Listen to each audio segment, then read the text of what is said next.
السلام علیکم ورحمۃ اللہ وبرکاتہ۔ میں ہوں محمد عزیر اور آپ دیکھ رہے ہیں ہمارا چینل حدیث قلب۔ آج ہم آپ کو لے کر چلیں گے سنتوں کے روشن راستے پر، جہاں ہر قدم ہمیں رسول اکرم صلی اللہ علیہ وآلہ وسلم کی پیاری احادیث کی روشنی دکھاتا ہے۔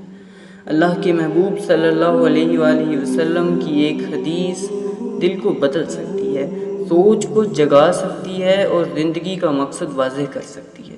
تو آئیے دل کی گہرائیوں سے سنیے رسول اکرم صلی اللہ علیہ وآلہ وسلم کے سنہری الفاظ۔ رسول اللہ صلی اللہ علیہ وآلہ وسلم نے ارشاد فرمایا، جب کوئی آدمی اپنے بھائی سے کہے جزاک اللہ خیرا تو اس نے اس کی خوب تعریف کر دی۔ حضرت عمر بن خطاب رضی اللہ تعالیٰ عنہ فرماتے ہیں، اگر تم جان لو کہ جزاک اللہ خیرا کہنے کا کیا اجر ہے تو تم ایک دوسرے کو کثرت سے کہا کرو۔